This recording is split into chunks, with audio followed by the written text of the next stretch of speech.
Señoras, señores, ¿qué tal? Buenos días, muy buenos días y bienvenidos a Radio Intereconomía Capital. Intereconomía es martes 13 de enero, martes 13, habrá algún supersticioso, una servidora sí que no lo es. Martes que viene con un ramillete de noticias. En el plano internacional siguen las protestas en Irán, la situación está totalmente descontrolada, más de 600 víctimas mortales y miles de heridos en las últimas jornadas. Los hospitales están desbordados y las comunicaciones cortadas. Aquí en casa se nota que es año electoral porque los anuncios del gobierno y de la oposición ponen a la vivienda en el centro y usan la fiscalidad como gancho. Pero Sánchez aprovechaba ayer el comienzo de curso para anunciar el inicio de la operación Campamento, un proyecto que arrastramos, algunos lo recordamos desde los años 80. Y los mercados, bolsa y bonos esquivan la presión de Trump sobre Powell. El S&P 500 marca máximo, el oro bate récords. En Asia, Tokio, Seúl y Taipei vuelan y todos ellos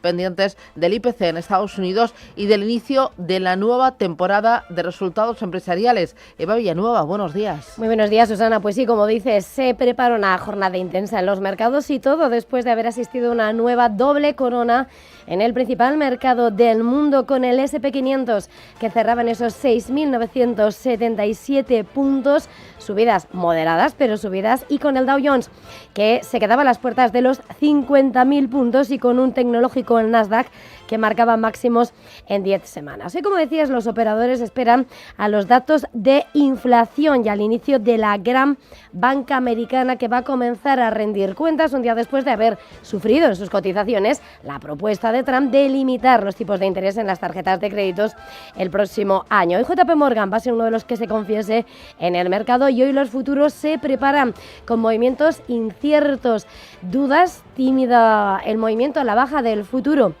del S&P 500 mientras se espera a la macro y a la micro, y eso sí, después de haber hecho oídos sordos a esas acusaciones en torno a Jerome Powell, el jefe de la Fed, que ha dejado aún así a los inversores mirando y apostando por las ganancias, mientras vemos como además en el entorno del presidente de la Fed han seguido aumentando los apoyos. Williams del FONC defendía además que los tipos están en su nivel apropiado. La política monetaria se encuentra ahora en una buena posición para apoyar la estabilización del mercado laboral y el retorno de la inflación al objetivo a largo plazo del Comité Federal de Mercado Abierto del 2%. Mi hipótesis de base para las perspectivas económicas es bastante favorable. De cara al futuro, espero que los aranceles tengan un efecto en gran medida puntual sobre los precios, que se materializará plenamente este año. Como resultado, preveo que la inflación alcanzará un máximo de alrededor del 2,75% en algún momento durante la primera mitad del año, antes de comenzar a descender.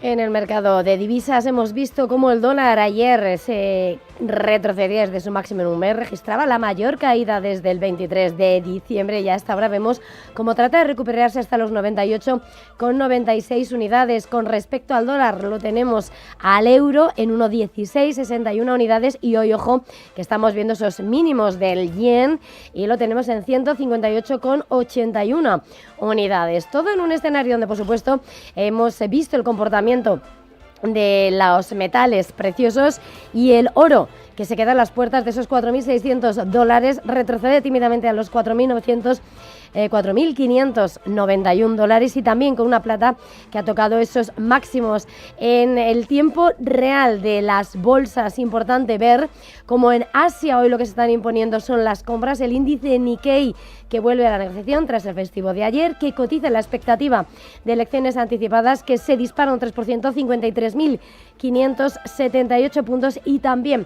viendo cómo el Kospi surcoreano marca máximos en los 4.688 puntos. En el mercado de bonos hemos visto en Estados Unidos cómo esos treasuries americanos han subido en el largo plazo, lo que hace los bajistas empinen ligeramente la curva. El treasury a 10 años en el 4,19 y los futuros europeos que se preparan con dudas, en el caso del DAX con avances del 0,18%. Y mirando un escenario marcado por la geopolítica, hoy Trump, que va a volver a hablar sobre Irán, vemos al petróleo avanzar. El Brent hasta los $64,15, el West Texas $59,78, subidas por cuarto día ante los riesgos de interrupción del suministro de Irán. Bueno, lo estamos viendo, las bolsas siguen el mismo guión de 2025, acciones y bonos al alza, con los operadores utilizando la compra de lingotes y la venta de billetes verdes como cobertura del riesgo político. Es decir, el mercado, con permiso del IPC hoy en Estados Unidos, espera nuevas bajadas de tipos de interés de una Fed bajo presión que servirán para financiar el boom de la inteligencia artificial y relanzar la productividad y el crecimiento. Sí, presión de Trump sobre Powell, sobre la Fed, que unió ayer a 3 expresidentes del Banco Central, todos a una, como los 3 mosqueteros. Los 3 exjefes vivos de la Reserva Federal han criticado la investigación del Departamento de Justicia sobre Jerome Powell, el actual presidente del Banco Central. Dicen que la actuación de Trump se parece mucho al manejo que hacen los gobiernos de mercados emergentes. Janet Yellen, Ben Bernanke y Alan Greenspan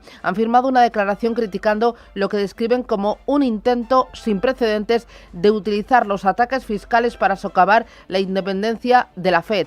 Yellen calificó de tremendamente escalofriante la presión de la administración republicana sobre Powell. La carta de apoyo a Powell también está firmada por otros exgobernadores, miembros del organismo y economistas de renombre que han trabajado con las administraciones demócratas y republicanas de Biden, Obama, Bush y Clinton.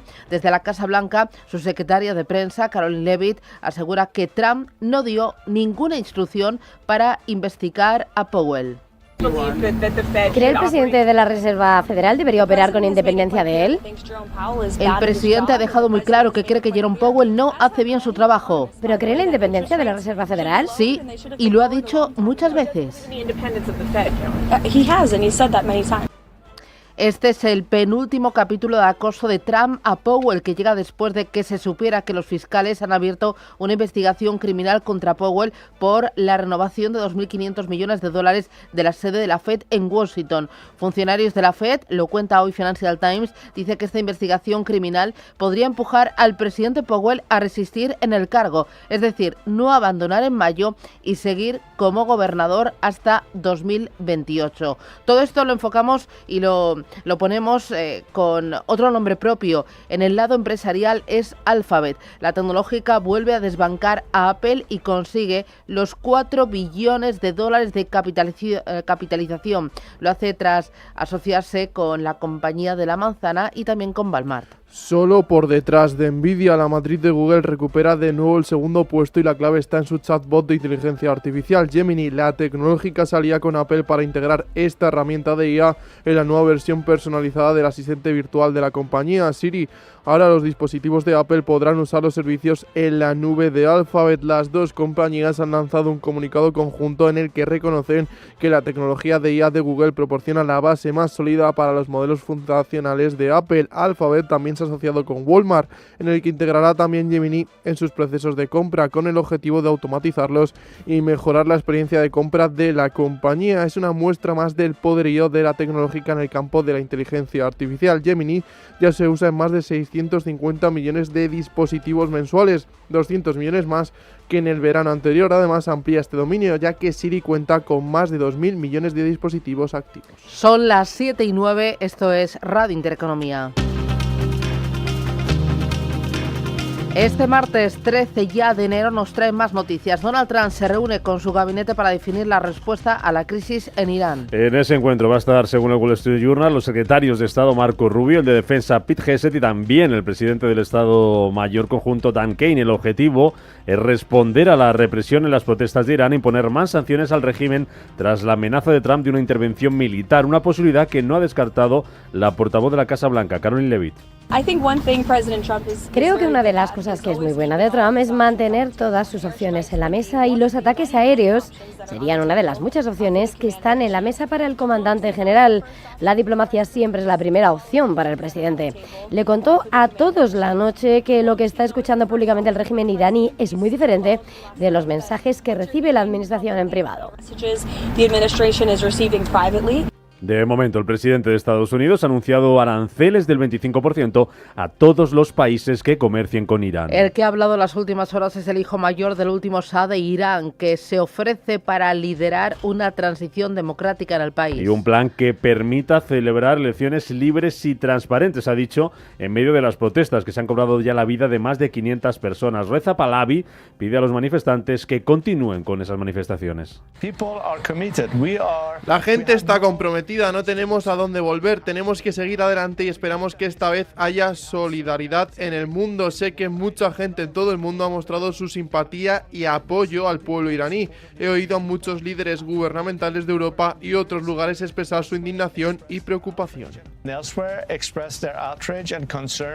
La India y Estados Unidos se reúnen por primera vez este año para intentar alcanzar un acuerdo comercial. Lo hacen tras el fracaso de las negociaciones el año pasado, cuando no consiguieron cerrar un pacto en medio de la presión de Trump a Nueva Delhi por comprar petróleo a Rusia. Un Donald Trump que, por cierto, ha dicho en las últimas horas sobre esta guerra comercial que si el Supremo anulara sus aranceles sería casi imposible devolver los importes a todos los países a los que se les ha cobrado esas tarifas. China y la Unión Europea acuerdan medidas para resolver su disputa sobre la importación de vehículos eléctricos. Un principio de acuerdo por el que Europa va a rebajar los aranceles que aplicaba a los vehículos eléctricos chinos y a cambio China subirá el precio de esos coches retirando parte de las ayudas públicas que les proporcionaba hasta ahora. Un gesto con el que ambas potencias quieren aliviar tensiones en pleno pulso comercial con Estados Unidos. Los agricultores franceses mantienen la presión contra Mercosur y volverán a salir a la calle. Lo van a hacer con una gran protesta en las calles de París, con la que quieren aumentar la presión a unos días de que el sábado se firme ese acuerdo entre la Unión Europea y Mercosur en Paraguay. Los que han levantado las protestas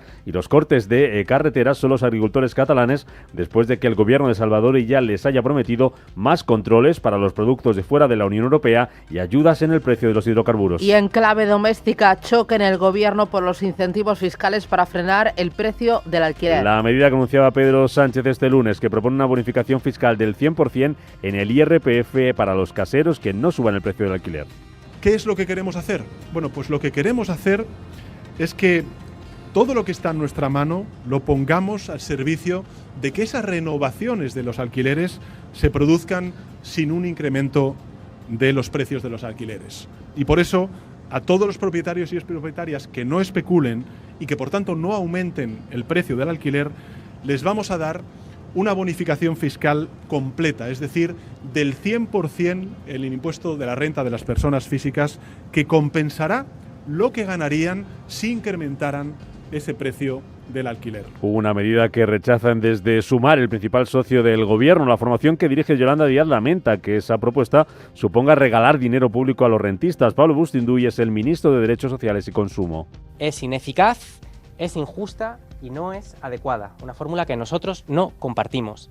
La prórroga de los alquileres tiene que ser un derecho de las familias españolas. No puede ser una opción y sobre todo no puede ser un premio fiscal a los caseros en este país. Y por tanto, en los términos en los que se ha anunciado esta medida, no va a contar con nuestro apoyo.